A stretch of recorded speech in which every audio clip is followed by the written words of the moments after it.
Assalamualaikum warahmatullahi wabarakatuh. Waalaikumsalam warahmatullahi wabarakatuh. Alhamdulillahi rabbil alamin wassalatu wassalamu ala asrafil anbiya'i wal mursalin amma ba'du. Sahabat-sahabati ikhwan akhwat fillah yang saya hormati, terutama dua narasumber utama yaitu Bapak Atok Hasan Esos, yang mana beliau ini adalah Ketua Basnas Lumajang. Nah, ini penguasa Basnas Lumajang. Kemudian pembicara kedua ini Ibu Dr. Nurul Widayati. Ini juga sama-sama Esos, teman depan doktor, di belakang MSIC. Dan beliau ini adalah ahli dalam bidang zakat, karena beliau itu disertasinya tentang zakat. Dan rencananya nanti ini ada pendatang Bu Tika. Tadi sudah janji, dia pengurus MIS Jawa Timur dan beliau ini adalah peneliti ahli dari UNER, dan rencananya nanti akan bergabung beliau ini. Dan rasanya ini belum masuk, apa memang namanya lain saya nggak tahu, tapi yang jelas belum ada. Kita akan mulai acara ini, dan ini saya live di FB saya tidak di live di YouTube karena lebih banyak pendengarnya biasanya kalau pakai FB. Bapak, Ibu-ibu yang saya hormati, marilah kita bersyukur pada Allah Subhanahu wa taala. Pada malam ini kita membicarakan tentang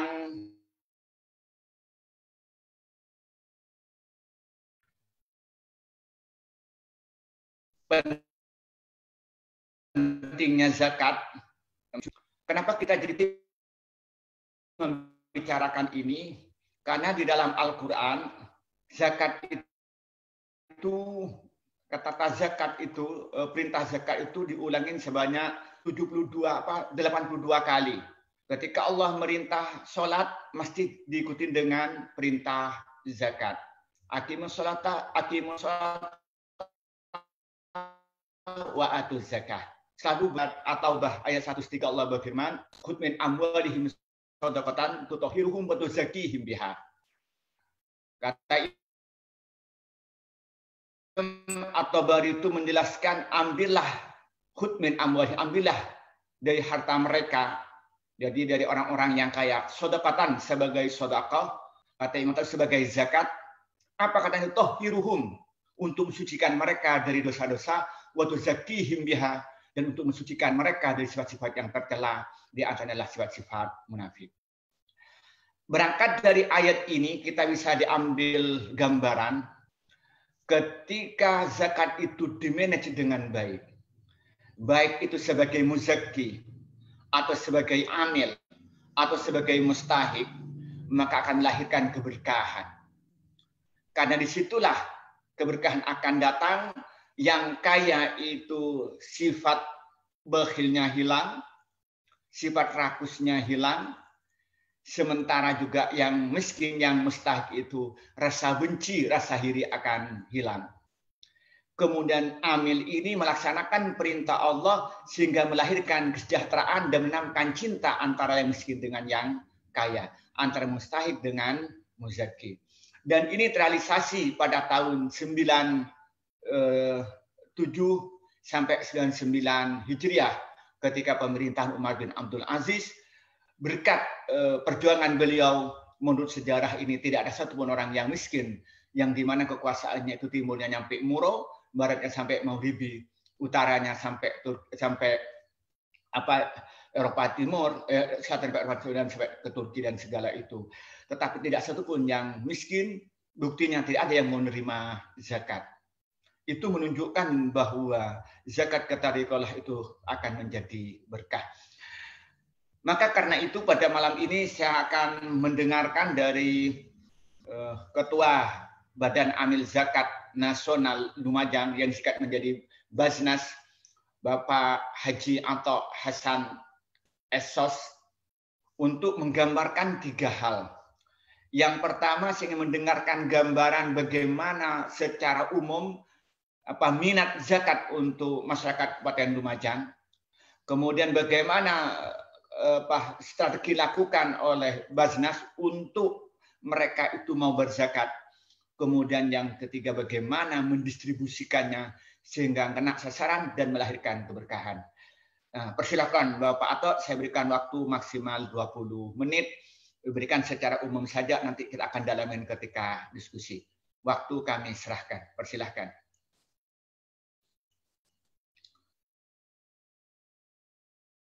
Ya, mood-nya dihidupkan.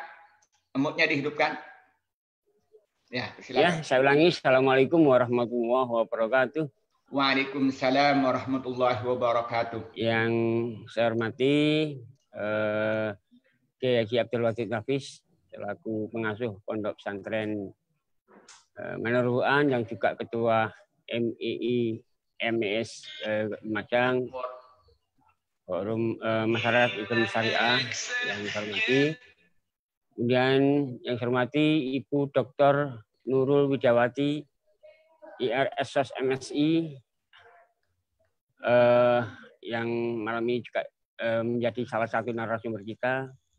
Ini juga saya sapa ini Mas Khairul Hadi yang ada di Kalimantan Timur ya? Iya. Iya. Ini saudara kita yang ada di Kalimantan Timur, kita sapa dulu. Kita ikut webinar malam ini. Baik, Kiai, jadi ada dua hal yang ingin kami sampaikan. Zakat dari sisi syariah dan zakat dari sisi undang-undang. Alhamdulillah kita di Indonesia sudah punya undang-undang zakat, yaitu dulu yang pertama memang Undang-Undang 38 tahun 99, kemudian direvisi menjadi Undang-Undang nomor 23 tahun 2011. Banyak hal yang diatur di sana tentang pengelolaan perzakatan di Indonesia. Yang pertama yang ingin kami sampaikan, betul zakat yang dari sisi syariah, betul apa yang disampaikan oleh Dr. Wahid Nafis. Zakat ini salah satu pilar ekonomi Islam. Yang zakat ini adalah, perintah zakat ini adalah setara dengan perintah sholat. Banyak disebutkan di ayat-ayat Al-Quran. Kalau tadi Gus Wadid menyampaikan ada sekitar 82 ayat zakat dan sholat itu yang setara. Wa aqimus sholah wa atuz zakah warka'u ma'rokin dan seterusnya, itu banyak sekali ayat-ayat tentang zakat. Artinya apa? Bahwa perintah zakat ini adalah setara sebanding dengan perintah sholat. Kalau seseorang yang punya kewajiban zakat kemudian tidak melaksanakan zakat, tentu ini adalah sama halnya dia tidak melakukan sholat. Itu kira-kira seperti itu. Kemudian di ayat-ayat yang lain, mengapa di surat At-Taubah ayat 60 itu Allah lebih mendahulukan mustahiknya daripada muzakinya. Khudh min amwalihim shadaqatan tutahhirum wa tuzakkihim biha wa sholli alaihim inna sholataka sakanun wa huwa samiun alim. Itu di situ adalah yang pertama disebut Allah adalah soal mustahiknya, justru bukan muzakinya. Nah, muzakinya ini ada di At-Taubah 103. Nah, inilah yang kemudian betapa pentingnya zakat itu untuk menjembatani antara yang agniya, yang kaya, dan yang du'afa, dan yang tidak mampu, yang miskin. Oleh karena itu, sebagai salah satu rukun Islam, maka wajar kemudian di Indonesia mengaplikasikan, diterapkan dalam satu hukum positif, yaitu undang-undang. Banyak persoalan-persoalan umat yang diatasi dengan dana zakat ini. Kisah-kisah zakat orang-orang yang tidak membayar zakat itu juga dikisahkan di dalam surat Al-Baqarah. Bagaimana ancaman sanksi bagi orang-orang yang tidak berzakat. Sebetulnya sederhana. Zakat itu adalah hak yang oleh Allah diberikan kepada kita, yang dititipkan kepada kita untuk diserahkan kepada orang lain. Jadi zakat ini sebenarnya bukan milik kita, tapi hak Allah yang dititipkan oleh Allah kepada kita. Oleh karena itu wajib ini ditunaikan. Zakat ini wajib ditunaikan untuk supaya kita terhindar dari dosa kewajiban kita menjalankan rukun Islam yang ketiga ini. Dulu di zaman sahabat, zaman Abu Bakar, orang-orang yang tidak membayar zakat itu bahkan diperangi, yang dibakar rumahnya dan sebagainya. Nah mungkin konteks sekarang ya menjadi kewajiban pemerintah. Khudh min amwalihim itu adalah otoritas pemerintah. Makanya di Indonesia kemudian dibentuk lembaga-lembaga zakat. Di Indonesia memang dikenal ada 2 lembaga otoritas yang diberi kewenangan oleh pemerintah untuk memungut zakat. Yang pertama adalah Basnas. Ini adalah lembaga yang dibentuk oleh pemerintah, baik di tingkat pusat, di provinsi maupun di daerah. Kemudian yang kedua adalah LAS. LAS ini lembaga amil zakat yang dibentuk oleh masyarakat. Jadi LAS ini berperan untuk memungut zakat-zakat di masyarakat, sama Basnas juga demikian. Cuman bedanya memang Basnas ini dibentuk oleh pemerintah dan LAS itu dibentuk oleh masyarakat. Nah dari sisi pengelolaan menurut undang-undang zakat memang masing-masing punya segmen pasar tersendiri. Basnas lebih banyak memungut zakat di kalangan para ASN, di kalangan pejabat dan sebagainya, di kalangan BUMN dan seterusnya itu lebih. Tapi tidak menutup kemungkinan Basnas juga menyampaikan atau memungut zakat di masyarakat. Semuanya terbuka lebar. Fastabiqul khairat, untuk berlomba-lomba dalam kebaikan memungut zakat. Nah, banyak persoalan-persoalan umat yang dipecahkan melalui dana-dana zakat ini, karena kami juga nanti menyampaikan beberapa hal terkait dengan, karena konteks saya Ketua Basnas Kabupaten Lumajang, maka yang kita sampaikan adalah bagaimana pengelolaan manajemen zakat di Lumajang ini yang ya basisnya barokah. Dari sisi syariah barangkali memang banyak kisah-kisah dulu zaman Rasulullah. Ada salah satu sahabat namanya Abdurrahman bin Auf, itu salah satu orang yang terkaya pada zaman Rasulullah. Nah, Rasulullah mengatakan bahwa sahabat Abdurrahman bin Auf ini adalah orang terakhir yang masuk surga. Orang karena kayanya sehingga hisabnya menjadi yang paling belakang untuk dihisab di kelak di akhirat. Maka gelisah sahabat Abdurrahman bin Auf ini bagaimana supaya dia menjadi miskin. Ini luar biasa. Orang yang kaya ingin menjadi miskin. Beda dengan kita, ingin selalu kaya. Tapi justru Abdurrahman bin Auf ini menjadi orang yang ingin miskin. Nah, sahabat Abdurrahman bin Auf ini adalah salah seorang pengusaha kaya di zaman Rasulullah. Waktu itu memang usahanya adalah dia menjual kurma, karena situasi tertentu seperti saat ini, situasi pandemi saat itu, maka kurma-kurma itu tidak terjual sehingga membusuk. Nah, ini kemudian kesempatan bagi Abdurrahman bin Auf untuk membeli kurma-kurma busuk itu supaya dia menjadi miskin, tidak laku. Jadi kurma yang busuk dia beli. Akhirnya dia juga menjadi miskin. Ternyata apa? Rencana Allah dengan rencana manusia itu jauh berbeda. Jadi ada salah satu di Yaman ya, di negara Yaman, ternyata terjadi pandemi seperti ya kalau saat Indonesia adalah COVID-19 ini. Sehingga satu-satunya obat yang bisa mengobati itu adalah dengan kurma busuk tadi itu. Nah, oleh Raja Yaman, kurma-kurma busuk itu justru dibeli dengan 10 kali lipat dari harga normal dan harga kurma yang bagus. Inilah yang kemudian luar biasa. Allah punya rencana lain yang Abdurrahman bin Auf ini ingin miskin justru menjadi tambah kaya. Nah, inilah salah satu barangkali kalau kita istilahnya yakin dengan rezeki yang Allah berikan, itulah jalan Allah. Itu yang saya share. Kemudian yang kedua, ingin saya sampaikan bagaimana pengelolaan zakat di Basnas Kabupaten Lumajang. Saya apresiasi terhadap Gus Wadid karena Gus Wadid ini juga salah satu pernah menjadi pengurus Basnas tahun 2000 sekitar tahun 2004-2008 waktu itu.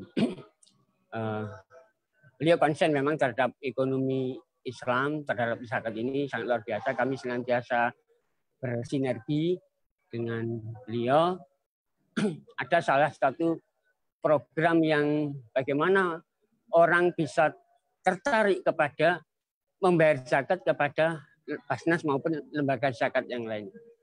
Tentu ini kita tidak henti-hentinya melakukan inovasi-inovasi, melakukan sosialisasi terhadap masyarakat, mengedukasi masyarakat tentang pentingnya membayar zakat. Karena dengan membayar zakat ini akan meringankan beban masyarakat yang mungkin tidak beruntung, tidak seberuntung kita.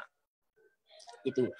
Nah, di Basnas kami selalu berkoordinasi dengan pemerintah daerah, sebab kita punya 3 pilar. Basnas itu punya 3 pilar di dalam menghimpun dana zakat. Yang pertama adalah Kementerian Agama. Kemudian yang kedua adalah pemerintah kabupaten. Nah, dan Basnas itu sendiri. 3 pilar ini ketika berjalan sinergi, insya Allah dukungan dari stakeholder yang ada di kabupaten kota masing-masing, terutama di Lumajang, ini sangat luar biasa manfaatnya. Sehingga kami di Basnas tahun kemarin bisa mengumpulkan sekitar 5 miliar untuk tahun 2019 kemarin. Kemudian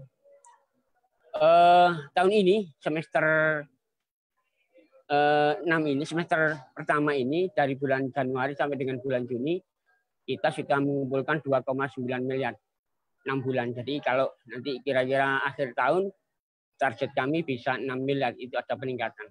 Nah, inilah upaya-upaya kita bagaimana terus meningkatkan perolehan zakat melalui sosialisasi kita. Tentu sosialisasi ini harus berbanding lurus dengan program-program kita.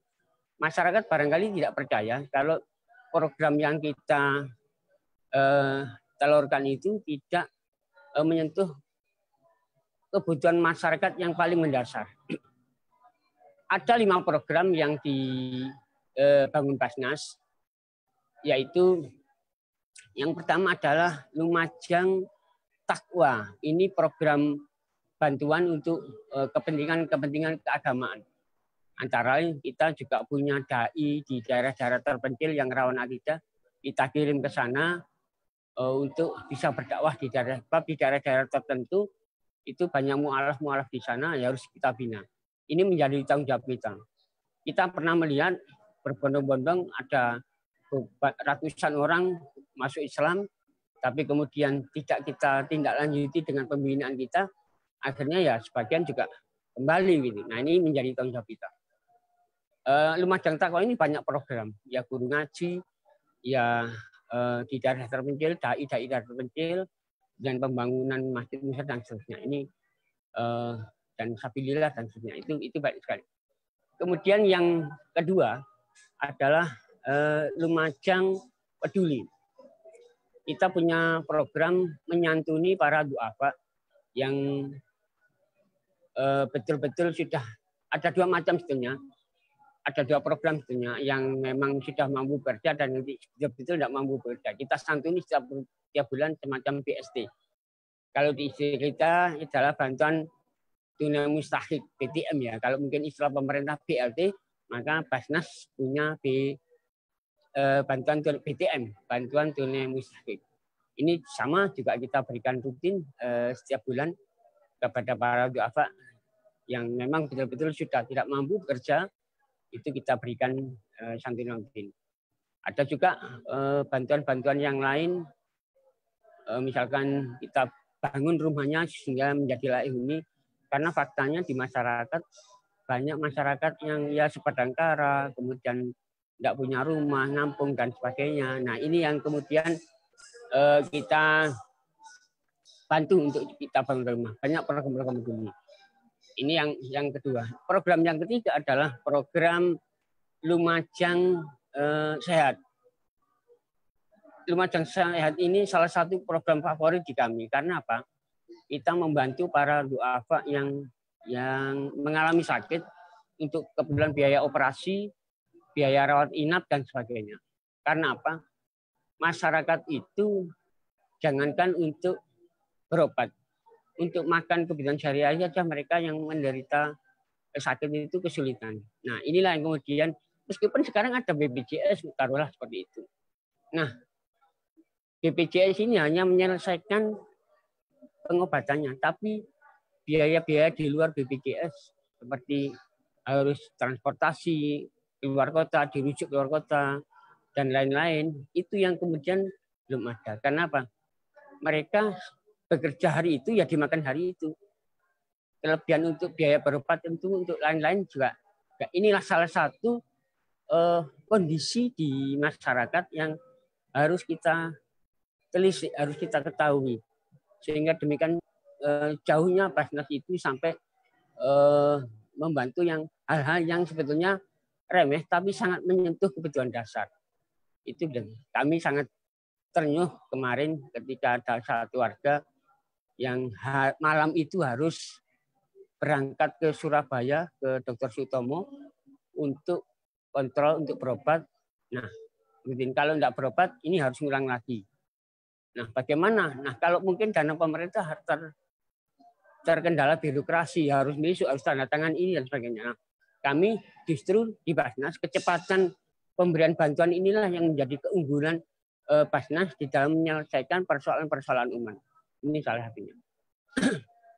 Yang berikutnya itu program Lumajang Cerdas. Nah, ini kami juga punya program unggulan.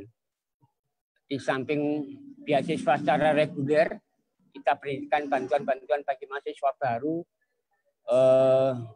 Karena rata-rata mahasiswa baru itu kalau masuk pertama kesulitan biaya awal. Nah, ini kita juga bantu biaya-biaya awal mereka. Nah, alhamdulillah, apalagi bulan-bulan seperti ini, banyak mahasiswa baru yang diterima, sehingga kami juga banyak mengeluarkan program-program beasiswa secara reguler. Satu program unggulan yang kami luncurkan sejak 4 tahun yang lalu adalah program Satu Keluarga Satu Sarjana, SKSS, istilah di Basnas itu SKSS. Program ini ingin mengentaskan mereka-mereka yang secara akademis punya kemampuan akademis, tapi secara ekonomi tidak berdaya. Oleh karena itu, program ini kita luncurkan bagi mereka yang di dalam satu rumah itu belum ada yang menempuh pendidikan tinggi, belum ada yang S1, baik itu orang tuanya, kakaknya, dan sebagainya. Kita survei, kita verifikasi, kalau di dalam satu rumah itu dari keluarga tidak mampu dan belum ada sarjananya, kita sekolahkan. Bahkan kemarin ada salah satu yang diterima di mahasiswa kedokteran di Universitas Jember, ya kita bantu rutin setiap bulan. Ini sangat-sangat meringankan. Oleh karena itu, program ini kita berikan kepada mahasiswa-mahasiswa yang kita bantu selama 4 tahun. Jadi setiap tahun kita bantu SPP-nya 5 juta itu. Nah, kita berikan selama 5 tahun. Nah, selama 4 tahun, selama 8 semester. Nah, inilah yang menjadi salah satu program unggulan. Kemudian ini kita sinergikan dengan program-program pemerintah daerah, sehingga peningkatan kualitas hidup melalui pendidikan inilah yang menjadi salah satu produk unggulan kami di Basnas dalam rangka mengentaskan kemiskinan. Yang terakhir itu program ekonomi produktif. Program ekonomi produktif ini memberikan modal usaha bagi mereka-mereka yang secara usianya masih produktif dan punya kemampuan bekerja, punya kemampuan etos kerja. Ini kita berikan, kita support dengan modal usaha. Mengapa demikian? Supaya kita punya misi, punya visi yang asalnya mereka itu mustahik, kita coba untuk mereka didik menjadi muzaki atau mutasotik, kira-kira gitu. Jadi kalau dulu awalnya tangan di bawah, kemudian bagaimana mereka bisa menjadi muzaki. Al-yadul ulya khairu min yadis sufla. Itu prinsip kita. Jadi kita punya visi untuk mengentas mereka dari mustahik menjadi muzaki melalui program modal usaha. Di program ekonomi produktif ini ada dua model. Yang pertama kita memberikan modal usaha baik perorangan maupun kelompok. Dan yang kedua adalah memberikan pendidikan keterampilan kerja. Jadi kita kemarin punya program pelatihan HP. Karena mungkin saat ini tren itu, yang tren itu setiap orang pegang HP, kita pelatihan keterampilan servis HP. Kemudian tahun berikutnya kemarin itu kita juga punya pelatihan bengkel motor. Jadi anak-anak yang lulus SMA, SMK yang nganggur itu kita didik selama 3 bulan untuk mengikuti kursus keterampilan servis motor. Dan ini luar biasa. Peserta-peserta ini kemudian direkrut oleh bengkel-bengkel servis motor yang ada di Kabupaten Lumajang. Ini artinya apa? Bahwa paling tidak Basnas punya peran untuk mengentas mereka dari pengangguran gitu. Supaya mereka bisa berdaya secara ekonomi, bisa punya kemandirian. Nah, kira-kira seperti itu. Inilah 5 program Basnas yang menjadi program unggulan kita. Ya memang secara nasional kita punya 5 program tadi itu. Yang pertama ada Lumajang Takwa, kemudian Lumajang Peduli, kemudian Lumajang Cerdas, Lumajang Sehat, dan Lumajang Makmur. Itu dari kalau ekonomi produktif itu jargonnya demikian. Jadi ada 5 jargon untuk masing-masing program. Semuanya adalah bermuara kepada mustahik. Jadi kita tidak lepas dari At-Taubah 60. Jadi kita tidak boleh lepas dari At-Taubah 60. Semua program, baik itu program 5 program tadi itu, muaranya adalah pada mustahik semua. Ya, itu sementara sesuatu yang kita sampaikan. Nanti mungkin kita lebih banyak diskusi, dialog, dan sebagainya. Terima kasih. Assalamualaikum warahmatullahi wabarakatuh. Waalaikumsalam warahmatullahi wabarakatuh. Ya, sebelum saya berikan pada Bu Nurul, saya ingin tanya, apakah selama ini pernah diadakan penelitian atau survei sejauh mana hasil tentang meningkatkan ekonomi, terutama yang program Lumajang Sejahtera atau Lumajang Makmur itu, setelah mereka dididik menjadi pekerja, apa mereka itu mampu mengembangkan ekonominya?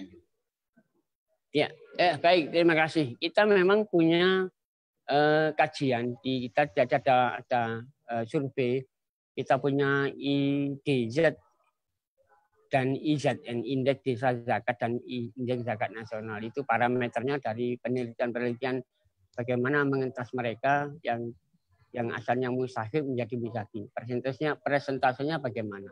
Itu ada di penelitian IDZ, Indeks Desa Zakat maupun IZN. Nah, kami juga meneliti beberapa orang secara nyata itu yang sudah mampu. Ya memang kita masih tatarannya masih bukan muzaki ya, karena ya ini butuh waktu, butuh proses.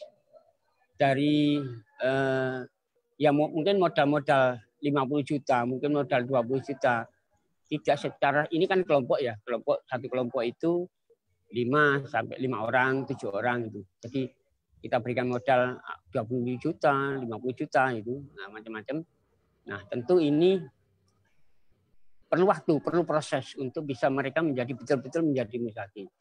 Nah, paling tidak misi kita bisa memberdayakan mereka secara ekonomi gitu. Ada beberapa yang sudah kita catat, yang sudah berhasil kita antas, yang dulu ya, mustahik menjadi mutasodik begitu, karena mereka sudah mampu berinfak, bersedekah.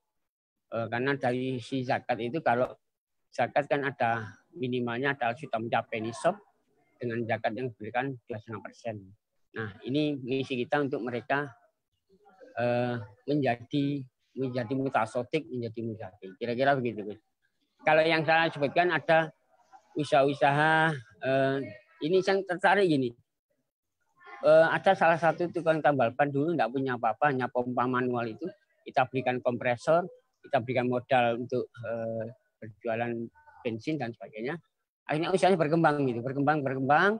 Alhamdulillah mereka juga akhirnya tiap bulan mampu untuk berinfak berzakat. Ini salah satu contoh kecil aja. Sebenarnya banyak usaha-usaha yang lain yang secara berkelompok, misalkan usaha kerupuk, usaha jamur, dan lain-lain itu sudah mulai, mereka sudah mulai mandiri secara ekonomi. Terima kasih guys itu. Ya, terima kasih. Jadi Ibu Nurul tadi sudah digambarkan oleh Ketua Basnas Lumajang ini di mana tahapan-tahapan yang dia lakukan, mulai dia itu bagaimana memberikan motivasi pada masyarakat untuk berzakat, kemudian langkah-langkah teknis.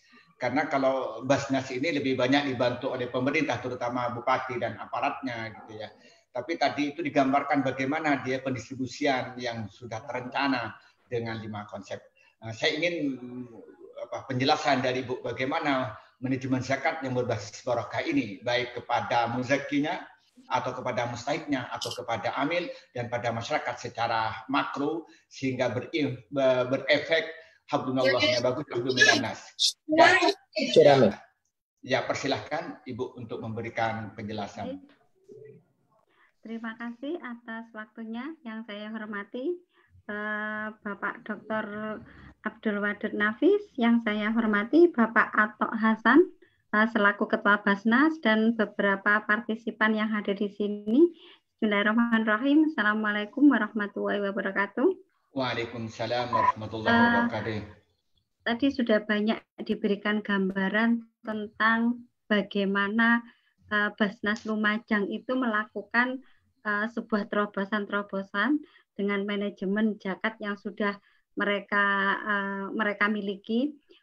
Tapi sebenarnya ada satu pertanyaan dari saya, bagaimana Basnas itu bisa berkolaborasi dengan LAS sehingga mampu membuat manajemen zakat berbasis barokah.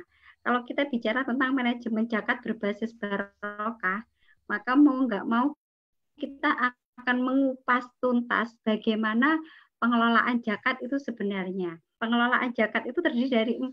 Bagaimana penghimpunannya? Apakah penghimpunannya itu memang termanage dengan baik? Apakah kalau kita mengajar tadi Gus Watu mengatakan bahwa ambillah zakat, berarti ada unsur paksaan untuk mengambil. Apakah manajemen paksaan itu sudah dilakukan dan sudah berani dilakukan oleh Basnas dan LAS? Padahal kita tahu bahwa pungutlah zakat, ambillah zakat itu harus melakukan paksaan itu kayaknya belum berani dilakukan oleh lembaga-lembaga kita. Kalau kita sudah bisa atau mampu melakukan manajemen paksaan, maka kita akan melihat bagaimana pendistribusiannya. Padahal kita tahu bahwa pendistribusian zakat itu harus adil dan merata. Berarti mau nggak mau, suka nggak suka, kita harus mengetahui kantong-kantong kemiskinan. Karena sekarang tidak rahasia lagi bahwa banyak sekali masyarakat kita yang memiskinkan diri agar mendapatkan zakat itu. Banyak sekali hasil penelitian di Kabupaten Jember itu hal yang demikian. Mereka ingin mendapatkan zakat dengan cara memiskinkan diri. Itu ironis sekali. Padahal mereka wajib zakat. Manajemen yang berikutnya adalah pendaya gunaan. Bagaimana pendaya gunaan itu dilakukan. Tadi Pak Atok mengatakan bahwa pendaya gunaan yang dilakukan di Basnas itu macam-macam. Memang Basnas mempunyai model sendiri, LAS mempunyai model sendiri dalam hal pendaya gunaan. Bagaimana sinergisitas antara Basnas dan LAS sehingga model-model pemberdayaan itu dapat menjadikan para mustahik menjadi muzaki yang dikatakan Pak Atok tadi. Sehingga antara Basnas dan LAS saling bersinergi, tidak berbenturan. Beberapa hari yang lalu saya ikut pertemuan sebagai perwakilan dari Masyarakat Ekonomi Islam Kabupaten Jember. Ikut pertemuan di situ digagas oleh Basnas Kabupaten Jember yang mengundang semua LAS yang ada di Kabupaten Jember. Tepatnya ada 8 lembaga amil zakat yang ada di Kabupaten Jember. Mereka setiap 1 minggu sekali melakukan bakti sosial. Jadi Basnas yang di sini langsung memberikan komando kepada LAS, kami akan melakukan bakti sosial di sana. Duafanya sekian, kemampuan LASmu berapa, kemampuan LASnya berapa, itu langsung didistribusikan di situ. Bagaimana cara pendistribusiannya, apa yang bisa dilakukannya, apakah mereka mempunyai kantong kemiskinan yang lagi. Kalau mempunyai LAS satu dan yang lain mempunyai kantong kemiskinan, maka minggu berikutnya didatangi. Dan itu terus bergulir. Saya rasa ini cukup produktif dalam hal pendistribusian zakat secara produktif. Yang berikutnya adalah tentang pelaporan. Bagaimana sistem pelaporan dalam pengelolaan zakat? Apakah benar sudah dilakukan secara transparan dan akuntabel? Bentuknya apa transparan dan akuntabel itu? Apakah dipublish sehingga para muzaki atau para masyarakat bisa mengetahuinya? Contoh misalnya, saya ambil contoh di Kabupaten Jember. Kebetulan yang punya adalah Gus Wadud, Nurul Hayat. Nurul Hayat sudah melakukan digitalisasi dalam hal pengelolaan zakat. Manajemennya kita bisa mengaksesnya. Berapa pendapatannya, berapa pendistribusiannya, kemana pendistribusiannya, sehingga para muzaki bisa melakukan monitoring dan evaluasi. Namun sayang sekali, muzaki kita, jangankan orang lain, kita saja enggan melakukan monitoring dan evaluasi terhadap kinerja para LAS maupun Basnas.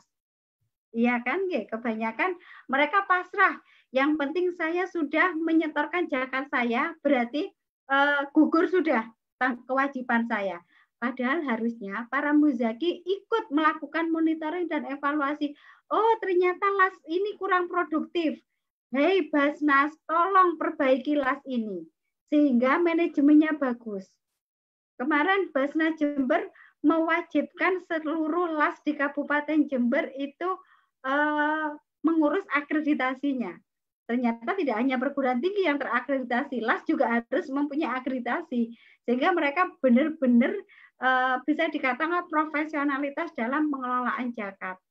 Makanya saya ingin mengetahui bagaimana Basnas di Lumajang dalam hal manajemennya juga. Mungkin itu yang sedikit bisa kita sampaikan. Nanti akan intens ke dialognya, Gus. Monggo.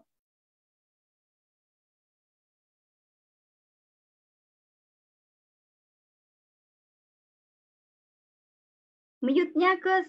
Di-unmute.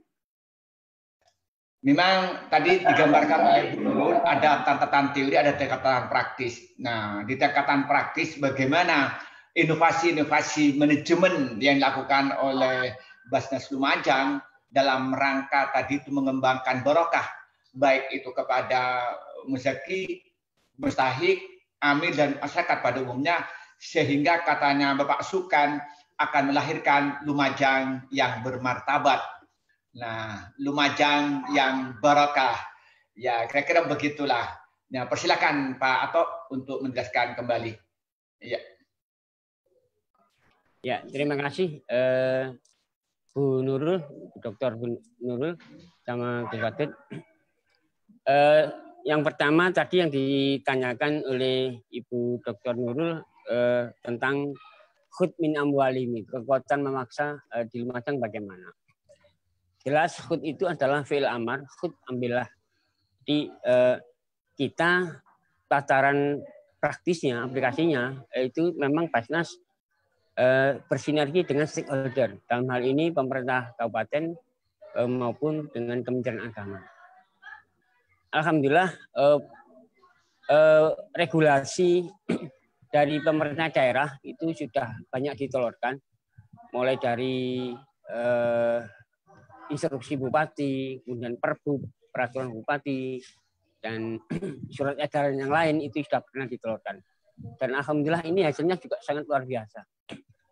Karena punya kekuatan maksa itulah sehingga 90% muzaki kami adalah para ASN itu. Mereka ada yang membayarkan 2,5%, ada yang membayarkan secara nominal, sehingga setiap bulan kami bisa terkumpul kurang lebih 400 sampai 450 juta tiap bulan. Inilah yang kekuatan kami. Memang kami harus punya inovasi, tidak berkutat pada ASN saja. kami juga mencoba untuk ke sektor-sektor lain. Lumajang itu terkenal dengan pasirnya, kira-kira begitu. Nah, ini potensi yang masih terus kita garap, bagaimana zakat pertambangan ini, zakat pasir ini bisa kita gali. Ini terus kita upayakan untuk bisa, ya ada sebagian kecil para ahniak yang pengusaha-pengusaha itu juga ada sudah masuk. Tapi ini justru yang menjadi menarik adalah kekuatan memaksa tadi itu melalui stakeholder. Ini sangat luar biasa. Sehingga hampir kita punya 165 UPZ, unit pengumpul zakat di masing-masing OPD, kemudian di lembaga-lembaga sekolah mulai dari SMP, SMA, meskipun SMA ikut provinsi, tapi zakat para guru SMA ini, RSN ini juga kita himpun di Kabupaten Lumajang. Nah, ini yang ya, sehingga kami punya muzaki sekitar ya 5.000 sampai 6.000 ASN yang menjadi muzaki kita rutin tetap. Terus sistemnya bagaimana? Ini ada yang sistem payroll. Jadi mungkin kita menggunakan aplikasi, ada aplikasi yang internet banking dan sebagainya, itu ada aplikasi itu. Memang juga ada yang secara manual, karena instansi-instansi itu memang menyetorkan zakat secara langsung, ada yang melalui Basnas maupun setor ke bank. Juga ada yang melalui aplikasi. Ini terus kita upayakan penggunaan aplikasi ini untuk memudahkan para muzaki, para mereka yang memberikan zakat, sehingga lebih mudah terlayani. Apalagi di saat pandemi seperti ini, mungkin transaksi non-tunai lebih kita utamakan. Itu kekuatan yang masalah. Kemudian yang kedua adalah tentang pendayagunaan. Model-model pendayagunaan maupun kita kerjasama dengan Lasnas, itu kita juga sudah menjalin sinergi dengan LAS yang ada di Kabupaten Lumajang. Di Lumajang itu ada sekitar 8 LAS yang setiap bulan kita ketemu, karena ada semacam arisan gitu yang dikomandani Kementerian Agama, sehingga kita saling sinergi dengan LAS itu. Jadi Basnas dan LAS itu saling beriringan menjalankan program-program, bahkan kami juga sinergi dalam program-program pendayagunaan, penyaluran program-program masing-masing. Sehingga apa yang bisa disinergikan dengan Basnas dan LAS, apa yang mungkin ada program-program yang secara bersama-sama untuk mendakwahkan zakat, baik pengumpulan maupun pendistribusiannya. Kemudian yang berikutnya tentang pelaporan. Kita memang punya media. Jadi pelaporan ini berapa yang kita himpun setiap bulan di Basnas ini, berapa yang kita salurkan setiap bulan, itu kita laporkan melalui web kita. Kita punya web, kemudian punya Facebook, punya Instagram dan sebagainya. Di samping itu kita juga menerbitkan majalah yang secara manual barangkali masih manual, kita menerbitkan majalah. Nah, kita laporkan juga barangkali mereka-mereka yang tidak ramah dengan teknologi, ya kita berikan majalah-majalah itu sebagai bentuk pelaporan kita. Alhamdulillah pelaporan ini juga mendapat respon baik dari masyarakat. Ada umpan balik begitu dari masyarakat tentang pelaporan ini.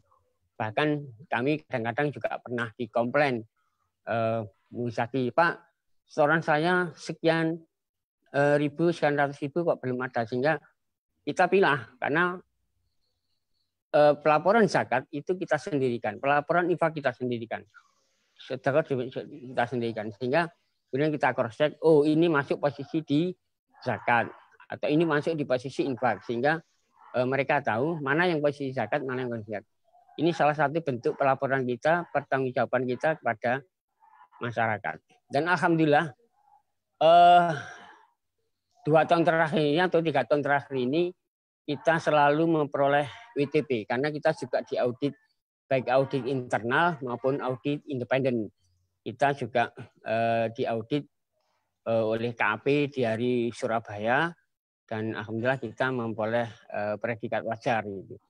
Inilah yang menjadi modal kami untuk senantiasa menyampaikan pelaporan-pelaporan zakat ini secara transparan, akuntabel, dan bisa dipertanggungjawabkan.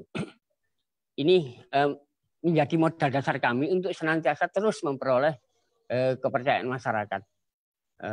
Itu Bu Dr. Nurul yang bisa kita sampaikan. Ya, jadi katanya Bapak Ato sudah melakukan inovasi-inovasi.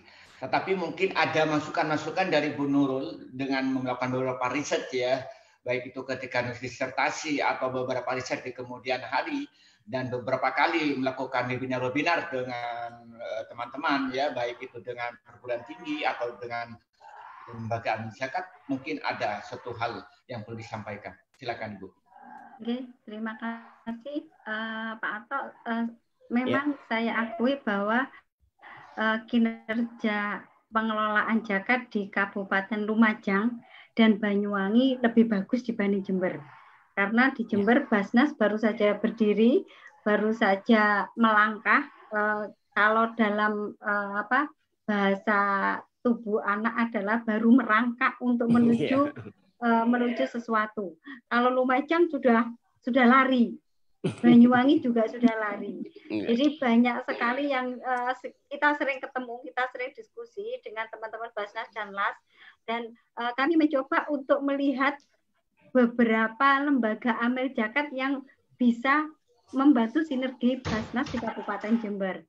Di Kabupaten Jember juga ada namanya Kampung Zakat. Kampung Zakat ini perpaduan antara Basnas dan LAS.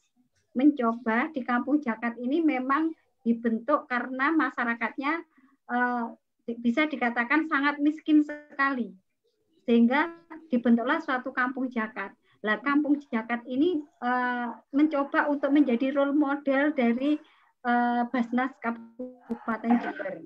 Nah, terus yang kedua, Bupati di Kabupaten Jember juga belum berani untuk melakukan khuts kepada pemerintah daerahnya yang sekarang dana yang anggota Kementerian Agama Kabupaten Jember. Jadi belum ada keberanian. Makanya saya seorang leader sebagai penentu dalam hal manajemen pengelolaan zakat. Kebetulan saya baca di chat room itu tadi ada pertanyaan yang mengatakan bahwa kenapa pemungut zakat tidak disatukan ke dalam aturan yang tertuang seperti pajak. Kita sinerginya dengan LAS, skala prioritasnya bagaimana. Memang kami setiap bulan melakukan ini pertemuan rutin bergilir ya, bergilir dari Basnas ke LAS. Kemudian juga ada pembinaan itu dari Kemenag. Memang kita di Lumajang ada 8 LAS yang kita petakan untuk bisa mana-mana mereka yang sudah bisa luar biasa dalam penghimpunannya, bahkan sudah mendekati Basnas sendiri penghimpunan ini luar biasa. Ada beberapa LAS itu. Kemudian memang ada juga beberapa LAS yang memang masih perlu sentuhan dan pembinaan Basnas. Nah, solusinya bagaimana?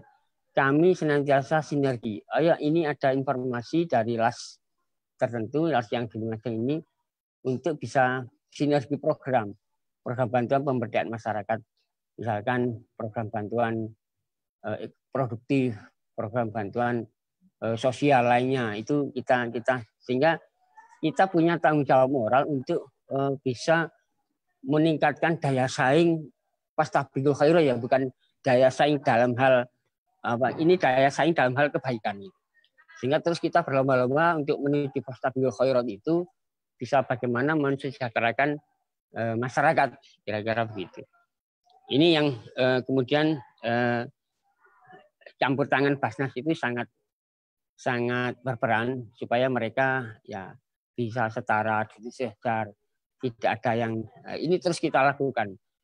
Memang ada beberapa LAS yang baru berdiri di Lumajang, menjadi cabang di Lumajang, tapi tetap semuanya kita bisa duduk bareng mensinergikan program-program masing-masing. Itu Bu Nurul yang kita sampaikan.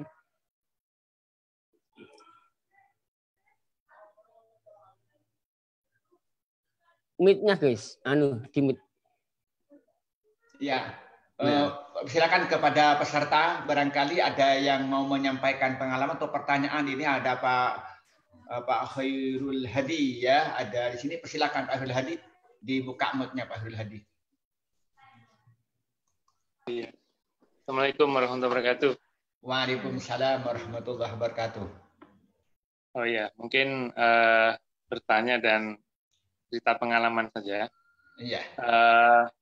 Yang pertama yang saya amati, saya pernah berdiskusi dengan Basnas Pusat Jakarta mengenai fungsi dan posisi Basnas sendiri. Karena negara kan sebenarnya sudah mengangkat atau menunjuk Basnas, ya, Basnas sebagai satu-satunya badan resmi yang diangkat oleh negara. Nah, ini sepertinya ada dua role, yaitu Basnas sebagai regulator atau regulasi atau pengawas, dan Basnas sebagai eksekutor.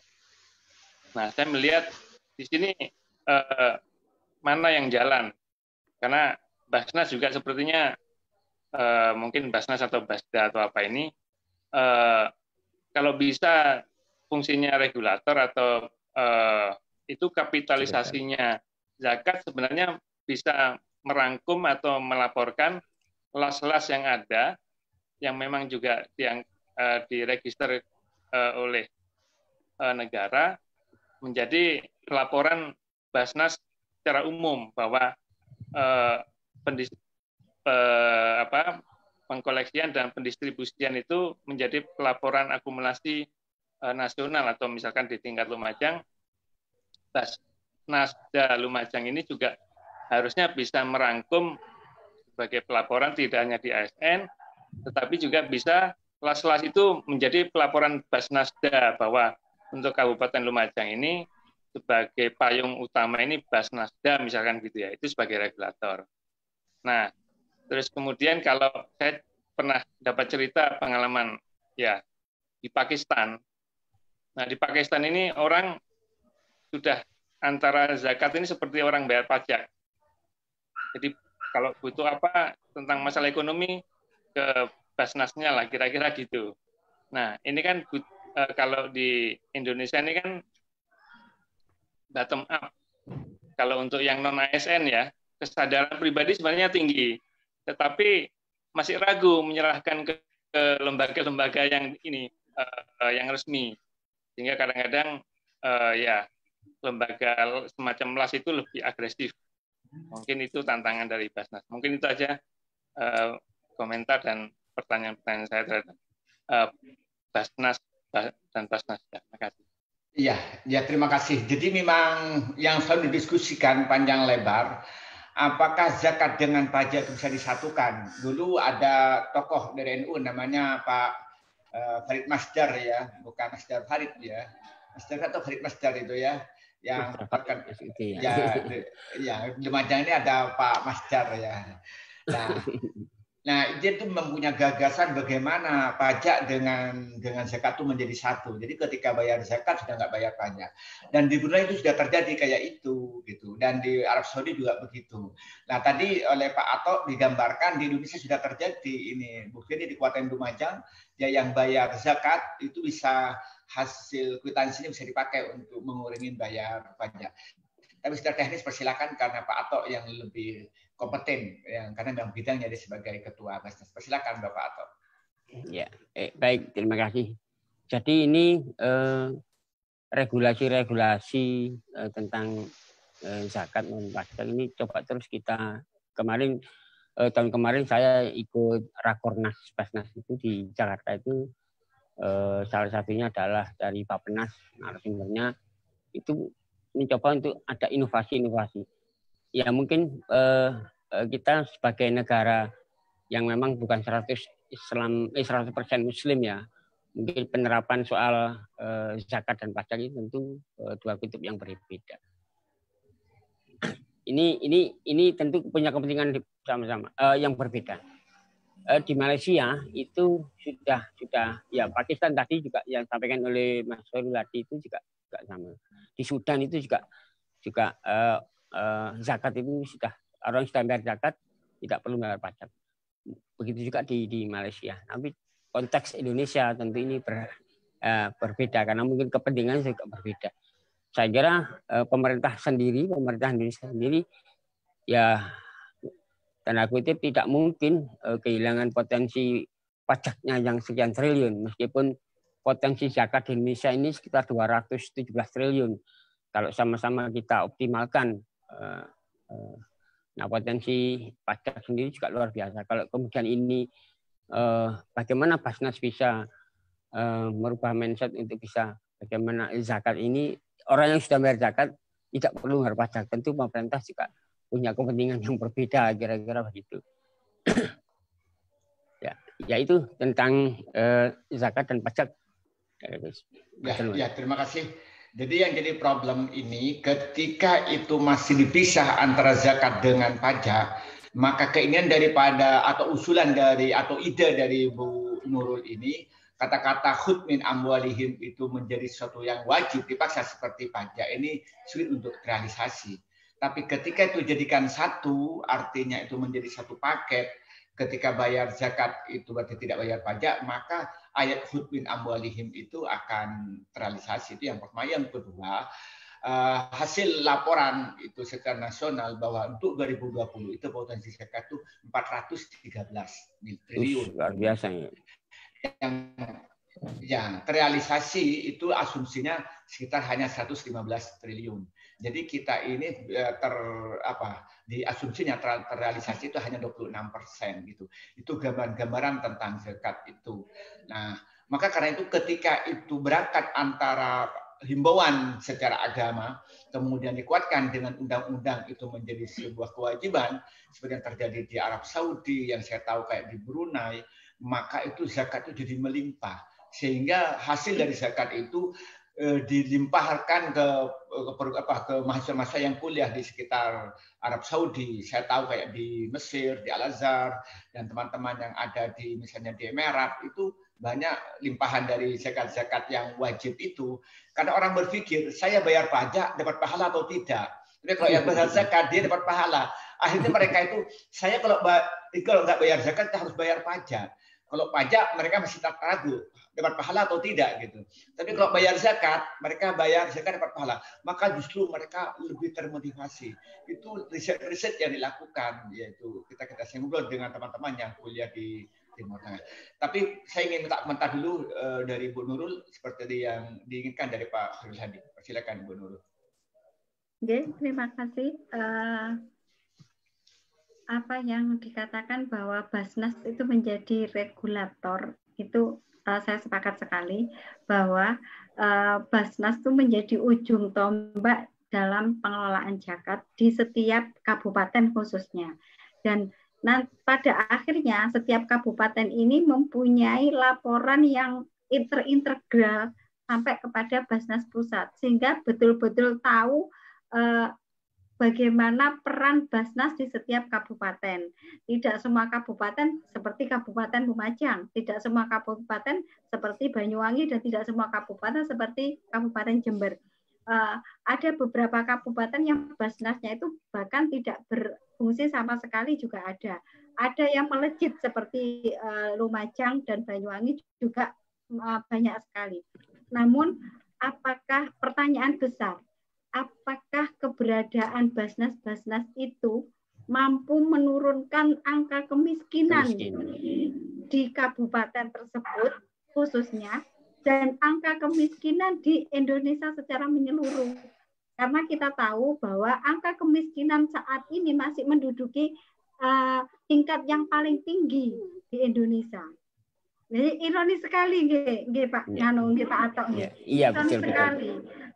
Mungkin Lumajang dalam 3 tahun terakhir ini karena Basnas begitu aktifnya sehingga angka kemiskinan menurun. Tapi ternyata di Kabupaten Jember angka kemiskinan masih tinggi.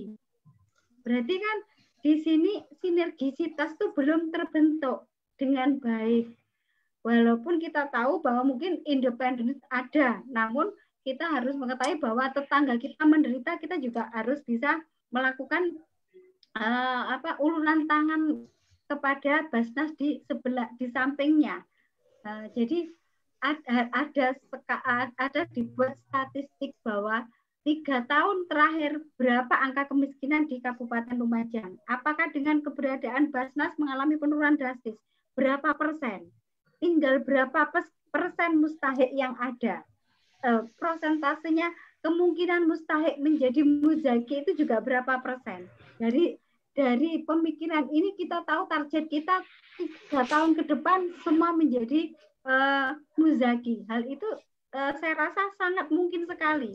Karena beberapa waktu yang lalu saya pernah menceritakan bahwa ada suatu desa di daerah Malang Selatan, tepatnya di Putuk Rejo, dalam waktu 5 tahun masa kepemimpinan seorang kepala desa, itu satu desa itu nggak ada mustahik sama sekali. Satu desa itu muzaki semua. Dengan cara bagaimana? Kepala desanya menyuruh anaknya nomor 1 menjadi ulu-ulu banyu atau kepala pengairan. Menyuruh anaknya nomor 2 menjadi kepala KUD. Menyuruh anaknya nomor 3 menjadi kepala pabrik gula. Kepala desa mempunyai kebijakan bahwa semua petani tebu yang ada di desa Putuk Rejo, jika ingin meminjam modal, maka wajib di KUD yang dikepalai oleh anaknya dengan bunga yang 0%. Kalau mereka tidak meminjam ke KUD tersebut, maka sang kepala pengairan tidak mengairi sawahnya. Setelah itu, hasil panen wajib dijualkan kepada pabrik gula yang dikepalai oleh anaknya. Nanti setelah hasil diterima di pabrik gula tersebut, dipotong utangnya, dipotong pajaknya, baru hasilnya dikasihkan kepada petani. Dalam durasi sekian tahun kepemimpinan sang kepala desa tersebut, tidak ada menemukan namanya mustahik di desa itu. Dan saya kira Lumajang mempunyai potensi yang sangat besar untuk menjadikan Lumajang sebagai kota muzaki. Bukan tidak mungkin itu saya rasa. Karena tadi sudah banyak sepak terjang yang dilakukan oleh Basnas. Dan saya rasa ini sebagai contoh, seorang leader mampu menjadikan desanya atau kotanya sebagai kota muzaki. Luar biasa kan? Ya. Teman-teman, saya kembalikan ke Swadut. Ya, kalau kita bicara tentang manajemen zakat, sebenarnya itu Badan Amil Zakat atau Lembaga Amil Zakat, BAS atau LAS itu kalau disingkat itu sebenarnya harus menggandeng dari semua komponen.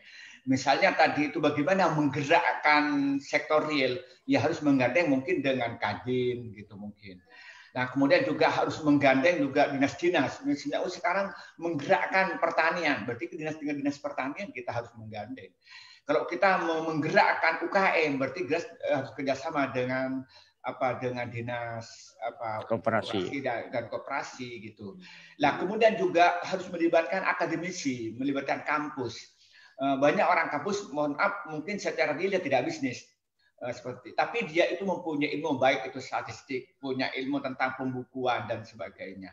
Nah, kalau ini dilakukan misalnya nanti itu Badan Amil Zakat tingkat kabupaten, tingkat wilayah atau tingkat pusat itu bisa sinergi mungkin tingkat pusat dengan kementerian, kemudian di tingkat wilayah dan kabupaten itu dengan dinas, kemudian dengan itu akan lahir nanti itu akan seperti yang digambarkan tadi satu desa yang bisa mensejahterakan rakyatnya itu dengan pendekatan yang sifatnya kekuasaan itu.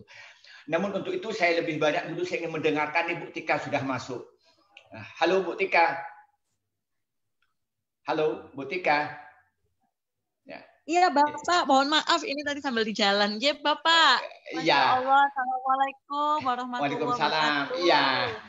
Saya ini nunggu-nunggu Bu Tika karena Ibu Tika ini sangat concern ya tentang penelitian-penelitian yang berkenaan dengan zakat di tingkat Jawa Timur ini. Maka karena itu teman-teman sangat menunggu ini sedekah ilmu daripada Ibu itu. Jadi tadi sudah diceritakan Bu, sampean sudah mendengarkan ya mungkin sepotong-sepotong karena sambil jalan bahwa di situ bahwa Basnas Lumajang sudah melakukan langkah-langkah strategis dalam rangka memanage Basnas itu supaya nanti memberikan kesejahteraan kepada masyarakat yang garis besarnya di mana dari mustahik berubah menjadi muzaki, walaupun tahapannya menjadi mutasaddiq katanya, menjadi orang yang mau bersedekah. Nah, saya ingin penjelasan dari Ibu berdasarkan dari pengalaman penelitian dan sebagainya. Persilakan Ibu. Baik, terima kasih Bapak. Assalamualaikum warahmatullahi wabarakatuh. Masya Allah nih luar biasa. Semoga kita istiqomah ya Pak ya di dalam diskusi webinar walaupun sudah agak jam-jamnya ini ya Pak ya. Jam-jamnya di kamar gitu mungkin istirahatnya. Ya Bapak, ini memang ke beberapa studi saya dan teman-teman di Universitas Airlangga terkait zakat ini dalam beberapa tahun terakhir ini semakin variatif topik-topik yang kita kaji atau kita riset. Pertama adalah karena mengoptimalkan fungsi dari lembaga zakat itu sendiri.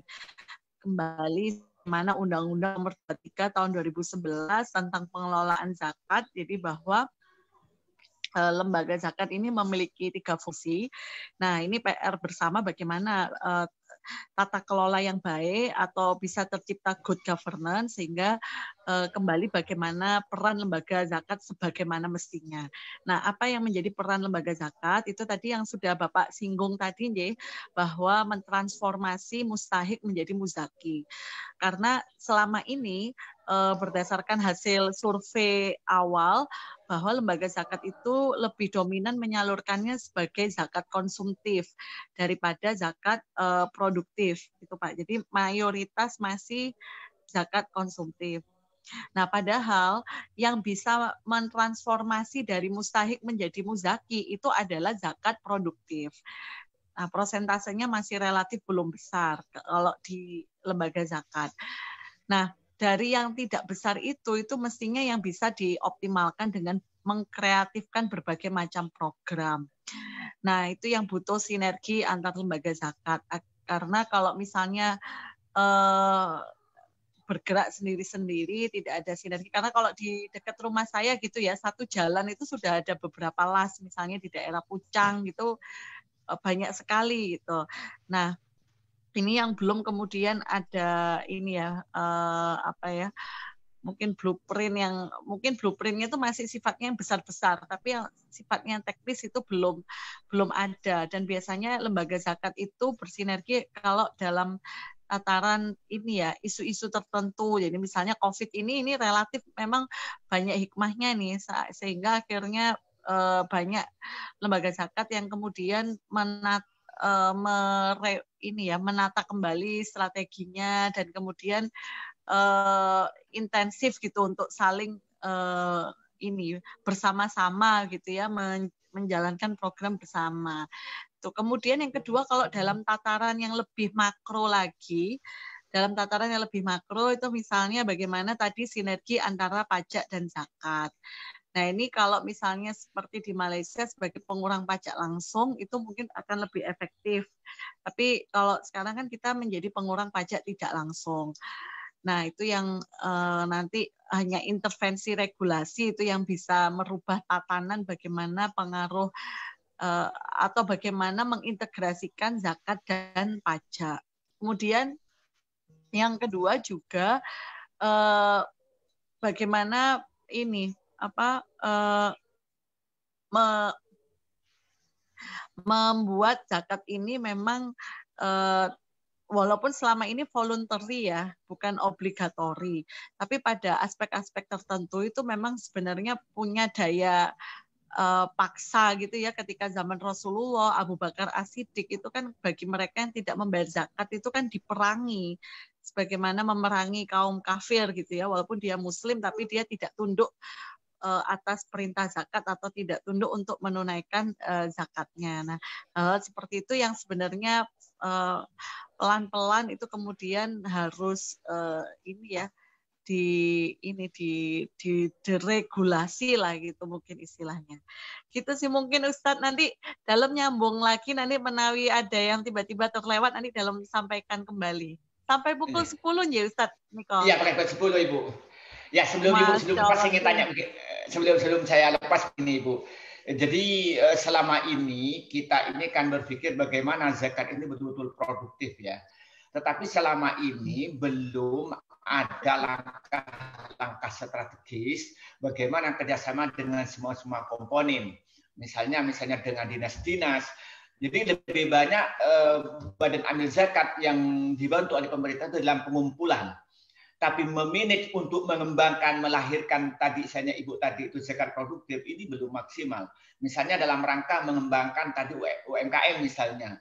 Itu tidak, apakah nanti melibatkan dinas koperasi umpamanya dengan dinas atau dengan perguruan tinggi gitu untuk melakukan riset-riset dan pendampingan gitu. Itu bagaimana Ibu?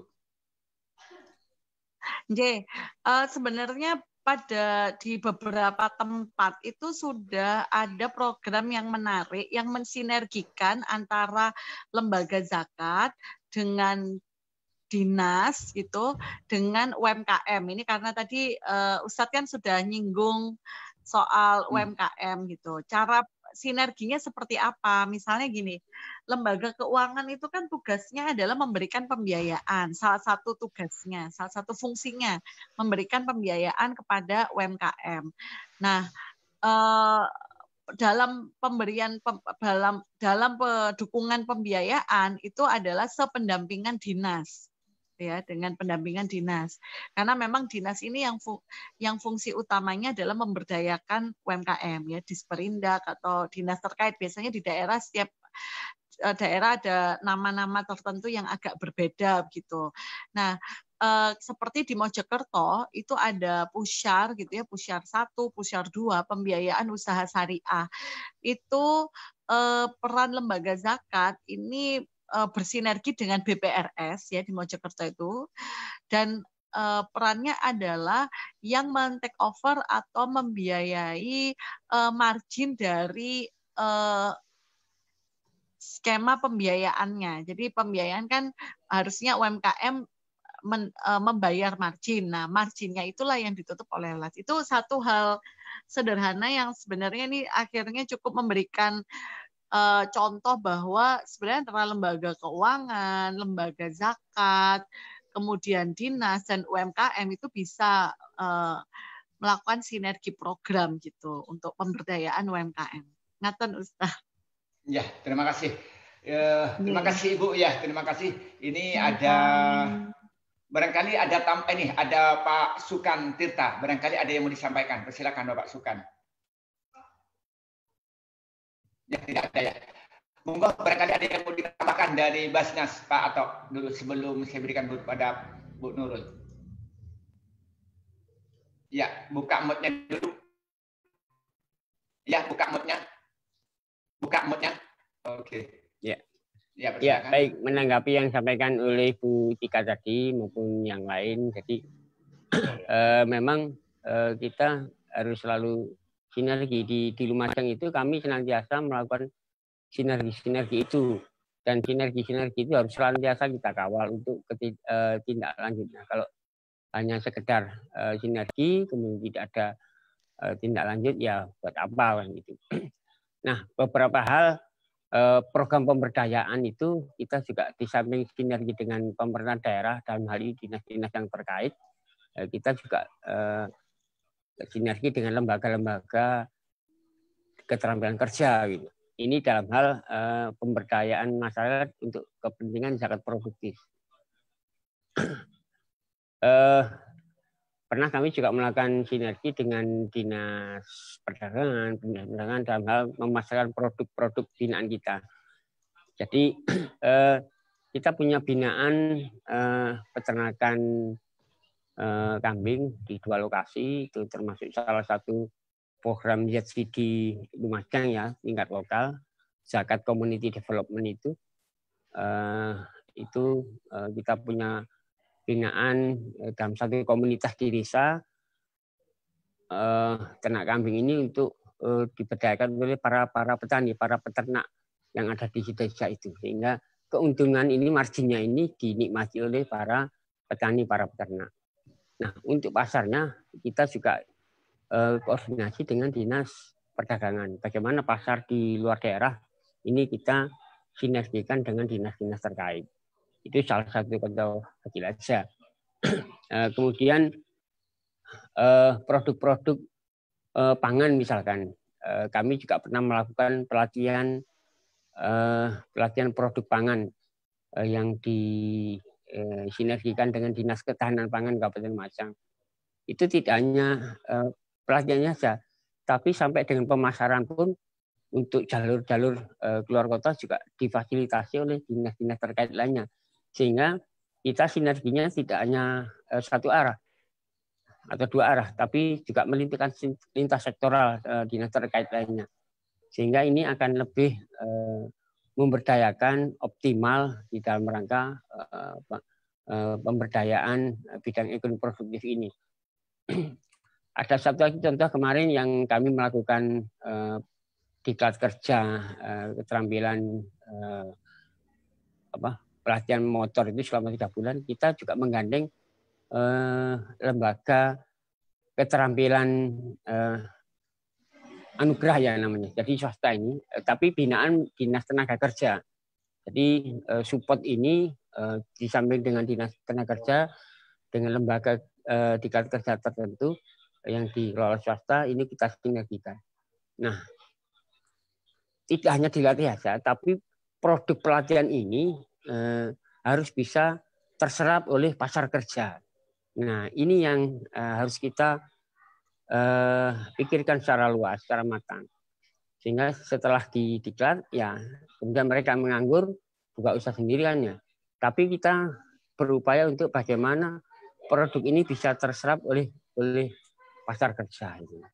Itu salah satu sinergi di dalam program pemberdayaan. Nah, maupun di sektor-sektor lain kita juga sama sinergi. Intinya begini, suksesnya Basnas itu baik di dalam pengumpulan maupun dalam pemberdayaan itu kalau sinergi antar 3 pilar yang saya sebutkan tadi itu sangat harmonis. Ada di beberapa kabupaten kota di Jawa Timur yang betul yang disampaikan oleh Bu Nur tadi belum terbentuk. Contohlah Surabaya tadi. Kota Surabaya itu justru Basnas Kota Surabaya belum terbentuk, tapi di sana tumbuh ras yang luar biasa. Segmen pasarnya luar biasa Surabaya itu. Tapi belum digarap oleh Basnas. Karena Basnasnya belum terbentuk. Nah ini karena mungkin tidak ada kepedulian antara 3 pilar tadi itu. Mungkin salah satu pilarnya mungkin belum membuka tentang Basnas ini. Sehingga apa? Suksesnya ini harus didukung semua pihak oleh stakeholder yang ada di kabupaten kota masing-masing. Nah inilah yang kemudian menjadikan kita, alhamdulillah Basnas Lumajang itu menjadi jujukan studi banding dari beberapa kabupaten baik yang di Jawa Timur maupun bahkan ada dari Mataram itu juga Basnas Kota Mataram studi banding ke kita beberapa tahun yang lalu. Nah ini sebagai wujud kenapa Lumajang bisa seperti ini ya karena tadi itu kuncinya adalah dukungan dari stakeholder masing-masing kabupaten kota untuk bisa ya kami dengan Kementerian Agama dengan Pak Bupati setiap saat itu komunikasi. Bahkan jam 12 malam pun kami koordinasi bagaimana kebutuhan mendasar yang menyentuh masyarakat ini bisa segera diselesaikan. Salah satu keunggulannya itu. Kalau mungkin pemerintah masih nunggu birokrasi, tapi kalau kita kecepatan itu yang kita. Itu Gus. Terima kasih. Ya, terima kasih. Persilakan Ibu Nurul. Oke, terima kasih. Bisa saya katakan bahwa Basnas Lumajang itu sudah mampu pada tatanan Good Jakarta Governance. Namun ada satu yang urgen mungkin yang bisa diperhatikan oleh Pak Atok dan teman-teman Basnas bahwa urgen sekali kalau kita tetap mensosialisasikan dan memberikan edukasi kepada masyarakat pentingnya berzakat. Karena beberapa waktu yang lalu, katakanlah di bulan-bulan COVID ini, ada beberapa tetangga yang di desa itu datang ke saya. Mereka bercerita bahwa saya sering kena tipu, usaha saya itu sering apa yang terjadi ya? Kenapa saya dalam berusaha selalu apa? Terus saya tanya, setiap bulan berapa jenengan membayar zakat? Saya membayar zakat itu setiap Idul Fitri, zakat fitrah. Zakat penghasilan, zakat pertanian. Apa itu zakat pertanian? Berarti ternyata orang-orang muzaki yang ada di pinggiran desa, ternyata mereka banyak yang belum memahami terhadap keberadaan zakat selain zakat fitrah. Nah, ini pentingnya sosialisasi dan edukasi yang dilakukan oleh teman-teman Basnas maupun LAS yang ada di setiap kabupaten. Dan saya rasa tidak hanya bisa dihitung jari, banyak sekali hal yang terjadi demikian. Mereka saling mengeluh, usahanya tidak lancar, usahanya seperti ini. Ternyata mereka sebenarnya muzaki, tapi tidak tahu peran muzaki yang harus dia lakukan.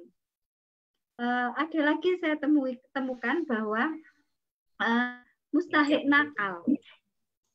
Bagaimana mengatasi mustahik nakal di Basnas Lumajang?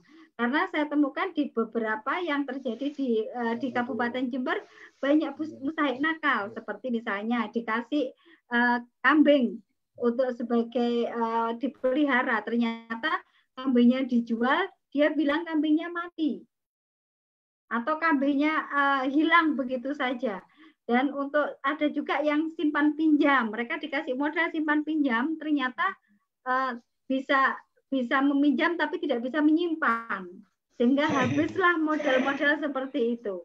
Nah, untuk seperti itu, saya juga ingin tahu bagaimana peran Basnas Lumajang untuk, mohon maaf, tanda kutip, untuk mengatasi mustahik nakal itu. Saya kembalikan ke Gus Wadud. Ya, oke. Sementara sebelum dijawab oleh Pak Atop, ini mulai tadi Pak Miftah ini sudah ngatur. Silakan Pak Miftah. Ya, persilakan Pak Miftah. Assalamualaikum warahmatullahi wabarakatuh. Waalaikumsalam warahmatullahi.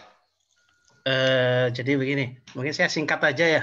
Iya, persilakan Pak Miftah. Jadi terkait pajak dan zakat, ya. Iya. Kalau zakat itu dalil Qur'annya ada. Undang-undangnya ada, harusnya lebih powerful dong gitu. Kalau zakat, kalau pajak kita cuma punya undang-undang bikinan manusia ya. Jadi artinya hanya aturan di atas kertas yang tidak bisa dipatuhi secara ini ya kepada terutama umat Islam. Jadi saya juga garis bawahi tadi pernyataan Cak Atok ya bahwa memang pajak dan zakat tidak sama. Kita dari awal tidak menuntut bahwa pajak dan zakat sama. Seperti juga dulu yang diperjuangkan oleh Ustadz Masdar F. Masudi ya. Beliau malah memparalelkan pajak dan zakat. Artinya begini, kalau dalam konteks pandangan saya ini praktisi pajak ini Pak ya.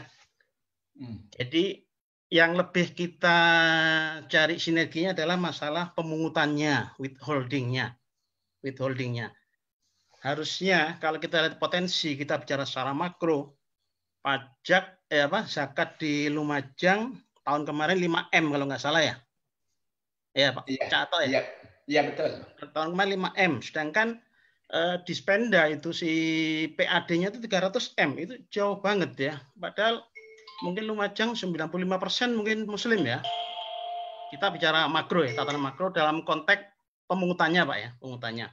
Artinya kalau tadi di pertanyaan saya, kenapa sekarang lagi musim Omnibus Law, jadi artinya undang-undang yang ruwet-ruwet itu bisa disatukan sebetulnya. Kita cari titik temunya, titik persamanya adalah dalam konteks pemungutannya, collectingnya. Jadi kita nggak usah bicara dulu nanti pendistribusiannya kan harus Muslim dan sebagainya. Lalu duitnya belum ngumpul kok kita bicara pendistribusiannya. Jadi artinya kita sinergikan dengan melihat potensi bahwa zakat yang sedemikian besarnya itu harusnya bisa lebih diberdayakan.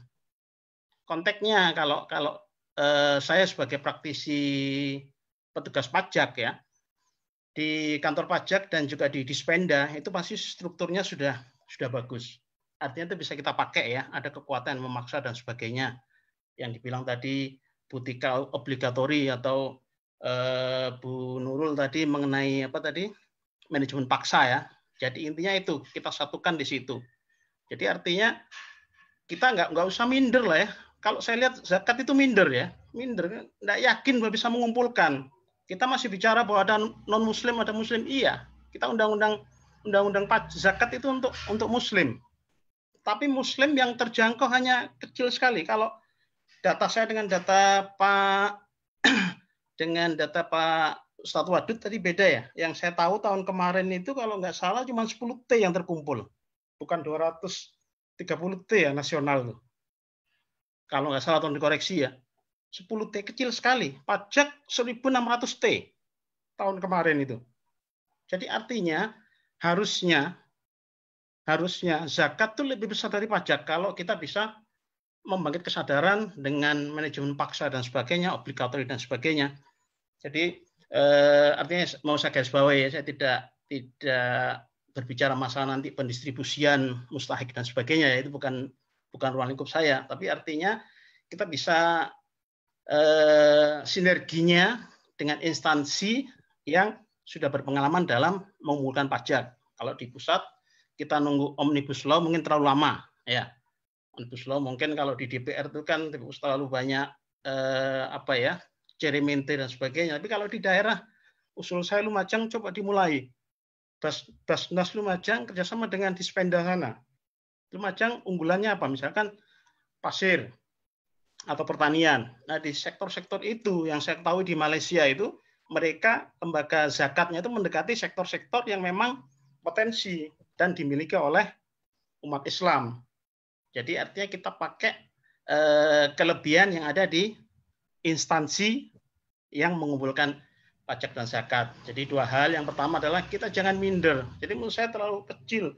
Kalau tahun kemarin yang saya tahu itu 10 T. Padahal potensi kata Pak Wapres kita itu 250 T tahun kemarin ya.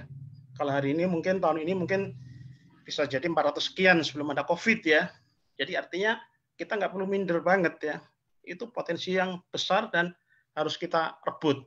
Kemudian yang kedua, yang tadi saya garis bawahi, kita nggak usah malu-malu untuk koordinasi dengan Dispenda dalam konteks pengumpulan withholding zakat ini, termasuk sistem administrasinya. Tentunya mereka lebih terlatih dan teradministrasikan dengan baik ya.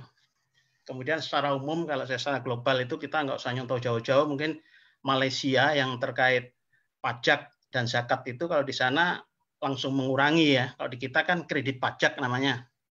Jadi kalau di Malaysia kalau kita sudah bayar pajak 10 juta, zakat 10 juta, ternyata pajak kita 15, kita hanya bayar selebihnya 5 juta. Kalau di Indonesia enggak. Yang 10 juta tadi hanya mengurangkan penghasilan, pengurangan pajak. Mengurangan penghasilan. Jadi kecil sekali. Mungkin koefisiennya hanya sekitar 5% atau berapa ya? Kecil lah, kecil. Jadi artinya mohon maaf saya tidak berbicara mengenai teknis-teknis untuk pendistribusian dan sebagainya. Jadi kita masalah withholding-nya, pengumpulannya menurut saya bisa kita ini kan, dan saya usulkan nggak usah malu-malu kita untuk mempowerfulkan badan amal zakat kita. Demikian kurang lebihnya. Terima kasih. Wassalamualaikum warahmatullahi wabarakatuh.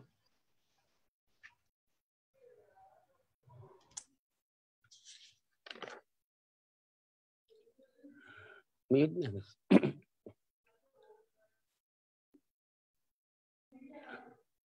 Mute-nya, Gus. Di-mute dulu. Ya. Ya, silakan Pak Akhirudin. Barangkali ada yang ditanyakan, Pak ada kode mau tanya. Oh, tidak ada. Silakan Pak Ato menyampaikan. Ya, baik, terima kasih. Saya juga sapa masukan ini sahabat saya masukan ini. Baik, saya sedikit menanggapi yang disampaikan oleh Pak Miftah ya. Jadi betul laporan Rakornas Basnas kemarin yang terhimpun zakat secara nasional itu 10 T.